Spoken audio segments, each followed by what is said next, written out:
Banyak beranggapan bahwa menggunakan pupuk NPK 1616 kemudian pupuk ZA, pupuk urea di saat tanaman cabai memasuki fase generatif ataupun fase pembungaan akan terjadi memunculkan jamur, kemudian bercak daun, patogen dan yang lain sebagainya. Di sini saya ingin meluruskan bahwa tanaman cabai, apakah jika sudah buahnya lebat seperti ini masih memerlukan unsur nitrogen. Kemudian yang kedua adalah banyak beranggapan walaupun buah tanaman cabai itu lebat, kemudian tanaman cabai itu pun juga tidak akan ada untungnya jika harganya tidak mahal. Sebagai seorang petani, mereka semua tidak pernah berpikir apakah nantinya hasil panen itu menepati harga yang mahal ataupun yang murah. Sebagai seorang petani, beliau akan berusaha untuk menanam dan terus menanam bagaimana agar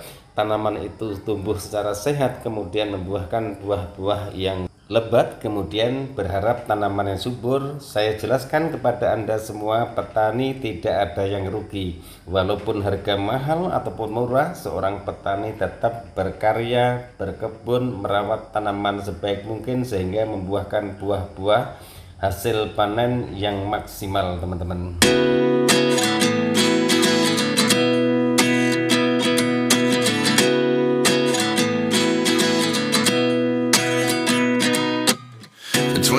And I find myself wondering what did happen to the last 10. I ran away with my life, fast forward, never turn back again. It's kind of funny that the more we pass time, the more we need to set them rewind. And 19 was the year I had to leave you, but now I'm seeing all the signs. Is this really happening? I can't believe it's true. I'm just as surprised as you. Is this really happening? I can't be too sure, but one day I'll be yours again.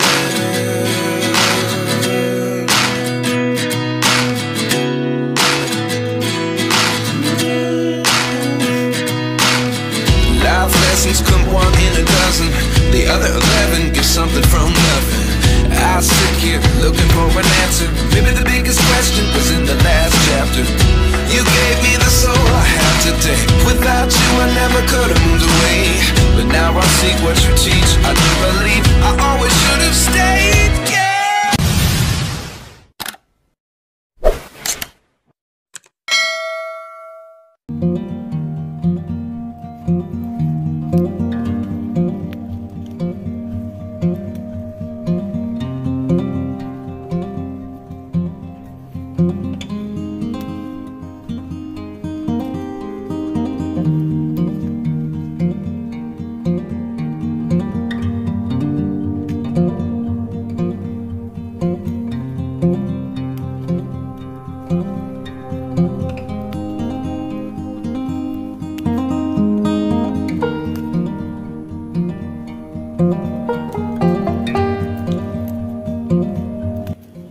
Assalamualaikum warahmatullahi wabarakatuh. Bismillahirrahmanirrahim. Allahumma sholli ala Sayyidina Muhammad wa ala ali Sayyidina Muhammad. Berjumpa kembali dengan saya dari Petani Indonesia, channel yang selalu tidak bosan-bosan untuk membagikan pengalamannya tentang tata cara melakukan perawatan tanaman cabai. Tapi sebelum saya menjelaskan itu semua, saya ingin mengucapkan banyak terima kasih kepada subscriber kami, kepada sahabat-sahabat kami yang selama ini selalu setia mensupport kami dan selalu mendukung, sehingga kami pun juga masih semangat untuk membuatkan konten-konten yang insya Allah apa yang saya bagikan minimal bermanfaat. Di sini saya ingin menjelaskan masalah tentang pupuk NPK. Sering teman-teman salah persepsi bahwa pupuk NPK 1616 dipergunakan di fase generatif ataupun di fase pembungaan itu akan memancing jamur. Sekarang seperti ini teman-teman, jika kita bicara jamur, jamur itu tidak hanya disebabkan oleh pupuk kimia NPK, ZA dan juga pupuk urea. Tapi jamur itu juga bisa disebabkan karena pupuk kandang yang belum terfermentasi secara sempurna. Saya selalu menggunakan pupuk NPK itu di fase vegetatif dan di fase generatif, teman-teman.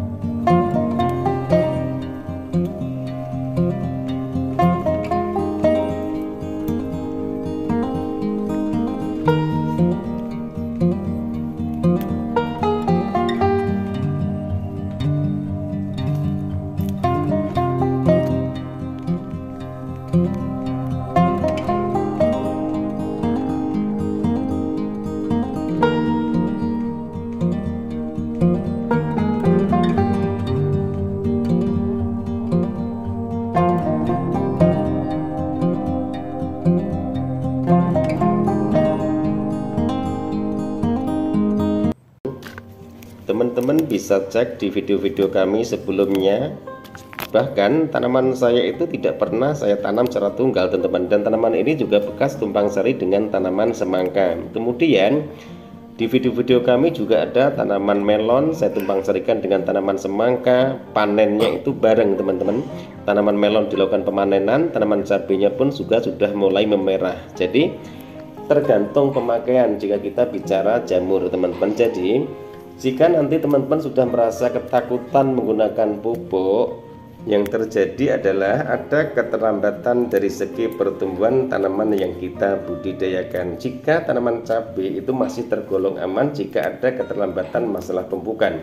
Tapi jika kita bicara tanaman melon, tanaman semangka, kemudian timun sayur, itu akan berakibat fatal, teman-teman, karena usianya adalah usia jangka pendek. Sedangkan pupuk yang diharapkan, pupuk yang paling bagus itu ketersediaannya di daerah teman-teman tidak ada.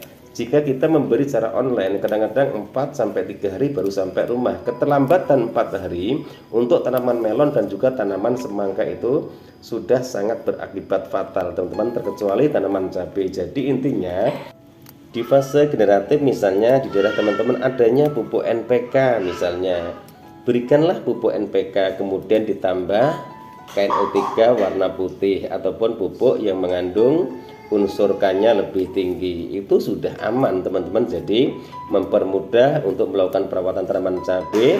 Tanaman cabai tidak ada keterlambatan untuk pemberian nutrisi dan unsur haranya. Insya Allah tanaman itu akan tumbuh secara subur. Yang terpenting dosis pemberian pupuk itu disesuaikan dengan kondisi tanaman.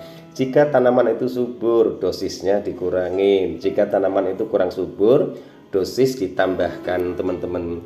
Kemudian kenapa tanaman cabai setiap saya melakukan penanaman tanaman cabai, teman-teman bisa cek di video-video kami sebelumnya, bercak daun dan juga tidak ada yang terkena layu fusarium. Ada virus kuning, ada beberapa pohon dari 1000 batang misalnya, itu paling ada sekitar 5, itu udah maksimal sekali, teman-teman. Itu pun juga masih produktif untuk mengeluarkan bunga dan buahnya. Jadi intinya seperti itu, mudah, cari pupuk yang mudah, gampang didapatkan, kemudian adanya ketersediaan di toko pertanian di daerah teman-teman itu pupuk apa, itu saja beli. Kemudian pahami tanaman cabai itu mempunyai 2 fase. Jika teman-teman baru belajar di fase vegetatif, misalnya teman-teman nanti takut pemberian MKP itu di usia berapa, mulai habis dilakukan pupukan pertama, kedua, ketiga, itu langsung tambahkan MKP. Jadi NPK sama MKP. MKP-nya bisa dilakukan pengocoran, juga bisa dilakukan melalui penyepraian, bisa ditambah Ultradap. Jadi intinya semua pupuk itu bagus, yang terpenting kita pandai-pandai untuk mengaplikasikan pupuk tersebut ke tanaman dengan dosis yang tepat, kemudian intervalnya juga tepat, di mana tanaman itu juga membutuhkan nutrisi dan unsur hara. Kemudian setiap melakukan pemupukan, lihat tanamannya dulu, apakah tanaman ini harus membutuhkan dosis berapa, itu pun juga harus dipertimbangkan. Jangan bicara masalah semakin gede pupuknya semakin banyak, itu pun juga hal yang salah. Jadi pupuk itu diberikan sesuai dengan kebutuhan tanaman. Dalam arti apa? Di samping fase vegetatif dan fase generatif juga di saat tanaman sudah subur, misalnya ada kekurangannya, bunganya kurang keluar, bisa ditambahkan MKP. Kemudian tanaman sudah subur tapi buahnya sudah rontok, yang diobati adalah buahnya sama perakarannya teman-teman. Jadi intinya pupuk yang mengandung unsur K-nya tinggi itu bisa dilakukan melalui pengocoran dan juga bisa dilakukan melalui penyampaian. Mungkin hanya ini yang bisa saya jelaskan dalam video saya kali ini. Mohon maaf jika ada salah-salah kata, jika ada salah-salah penyampaian. Niat kami di sini hanya ingin berbagi pengalaman. Apapun yang saya bagikan mudah-mudahan bermanfaat dan bisa dijadikan tahap pembelajaran kita bersama. Wabillahi taufiq wal hidayah. Wassalamualaikum warahmatullahi wabarakatuh. Salam sukses buat Anda, salam sukses buat para petani di seluruh Indonesia.